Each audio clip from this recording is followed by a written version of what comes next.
and welcome to the College Sports Corner, the show where we talk about anything and everything in the world of college athletics. I'm your host, Isaac Ray. And I'm Caitlyn Edwards. We are excited to get into everything that happened this past weekend in college football and look ahead to next week and beyond. Yes, and today is a bittersweet day for us, Caitlyn, because today is our last College Sports Corner ever.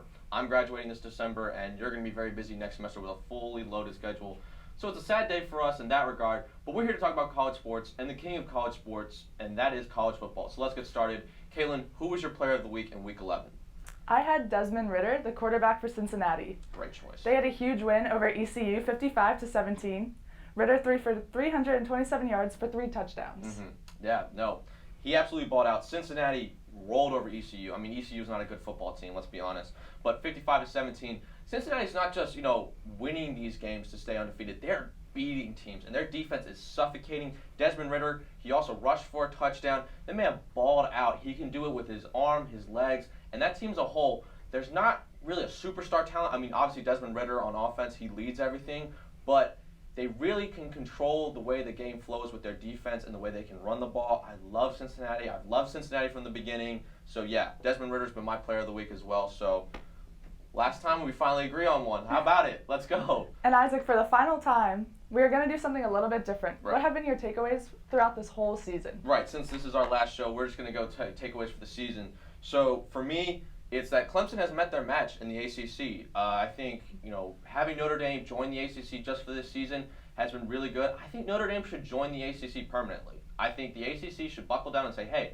if you want to keep playing our teams and playing, in marquee games like this, you have to join and commit in football because you committed in everywhere else. I don't understand why they wouldn't commit in football, obviously TV deals and stuff like that. COVID stinks. That's one of my biggest takeaways from the season. COVID's awful. I'm tired of seeing games get postponed, kids, possibly getting exposed just because they want to play the games, facilities having to shut down, and not just, college football is such a minor thing compared to the global scale of everything that's going on, people losing jobs and businesses, and, there's no way we can look back at this season and not see the impact that COVID's had. Also, for me, the Big Ten, Ohio State is the king, and everybody else is second fiddle, and until somebody proves otherwise, it's Ohio State's world, and everybody else is just living it. What about you? I agree. Notre Dame should join ACC. They found their competition. They're looking great.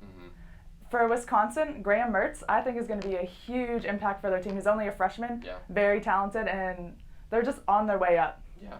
And Penn State just looking terrible. Eesh. I don't know what has happened to them. Just Penn State is not looking great. Yeah. I don't know if COVID affected that at all, but on that, COVID just has affected everything. Yeah. So It's just been kind of a weird year. I mean, when I said Cincinnati was going to possibly make the playoff at the beginning of the year, I almost said it jokingly saying, if it was going to happen any year, it was going to happen this year because of the way everything's happened. And now it looks like that prediction may not be, as bad as a prediction as I might have thought at the beginning. But right now, we're going to turn our attention to next week. We said last week's slate of games was fairly disappointing, which honestly it was. But this weekend is loaded with some really good games. So, Caitlyn, what are your picks for this weekend with your 4 games? there are a bunch of good games. I have Indiana versus OSU for my first one. Okay. OSU obviously winning. Just Justin Fields, he's just hard to compare anyone to. Yeah, no, I have that game as well. Indiana, they've looked good, but looking at who they've beaten, the combined record of the teams they beat, 3-36, doesn't really give me much hope about playing a top team like Ohio State. So it'll be interesting to see, but I'm with you. Justin Fields, he's electric. You can't stop him, so Ohio State there as well. Yes. What's your next game? My next one was Wisconsin versus Northwestern, and I have Wisconsin just because even though Northwestern is 4-0, they have won all games by 8 points or less, and Wisconsin has been creaming every game they've been in, even though it's 2. Yeah.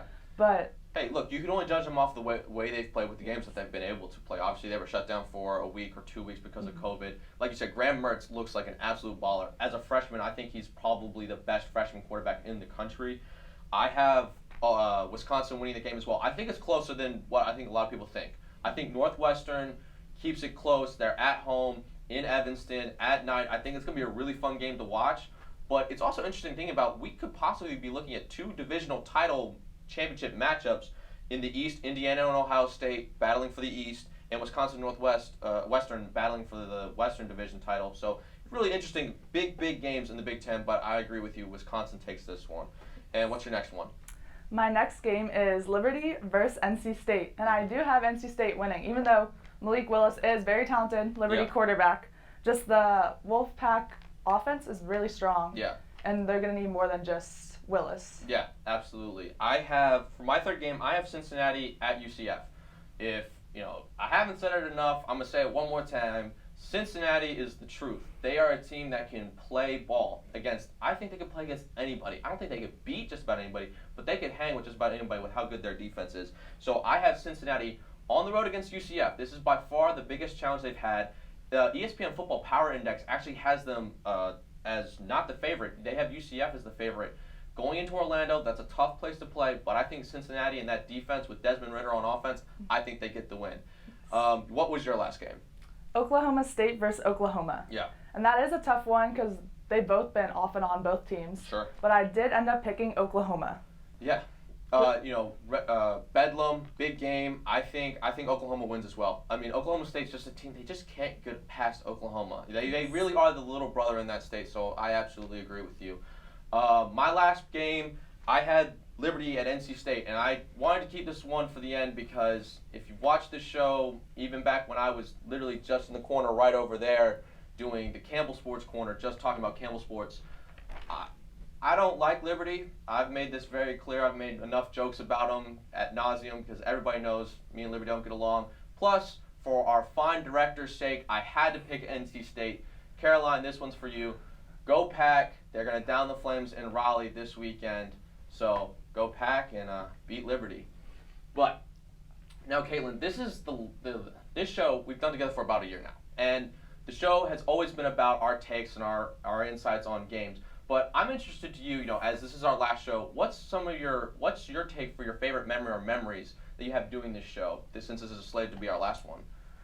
That's hard, but I definitely think coming into the show, I'm a huge baseball and basketball fan, so having to do all the football research was actually a lot of fun, learning different about all the college teams, all the players. Yeah. But I think my most favorite memory is just what we say before the show goes on. Yeah. That's always the best. Yeah, no, absolutely. I have to agree with you. The most favorite memories of mine will always be the stuff that we don't have on camera. The conversations between us, the crew, not even just this semester, but, any time that we have had the privilege to come in the studio and get to do this, we get to talk about college sports, something that we're both passionate about for 3 credits. There's no better deal on campus at Campbell University, if you ask me, for me. And I want to take this opportunity to say thank you to Caitlyn for being a wonderful co-host, to all my wonderful directors that I've had, from Marshall to Tanner, Brittany, and Caroline this year. You guys have been wonderful. I thank you for all the support and help that you've given me in making this show a reality. I want to thank Dr. Bowman for letting me have the opportunity to create this show. I came to him as a sophomore saying, I wanted to be a part of Campbell Now and do something with sports, and he gave me the opportunity. And then from there, he said, let's have your own show if you want it. And I want to thank him, and I want to thank the whole communication department here at Campbell because they've been so supportive. And it's nice to have something that's so hard to say goodbye to, and I just want to thank you. And I want to thank everyone that's taken the time to watch College Sports Corner over the years, whether it was back when I was just a part of the morning show or when we've had our own show. I've had a lot of fun being able to do this, and thank you for watching. And for one last time, share us, leave us a comment, a like. Let us know what you think about us, what we talked about today, what your favorite memories might be if you've watched us for this long, because if you had, we really appreciate it. Caitlyn, anything you want to add? Thank you for this wonderful opportunity. It's been so much fun learning about sports and creating the bond with everybody. Yeah, absolutely. And for one last time, I'm Isaac Ray. I'm Caitlyn Edwards. Thank you for watching. We'll see you.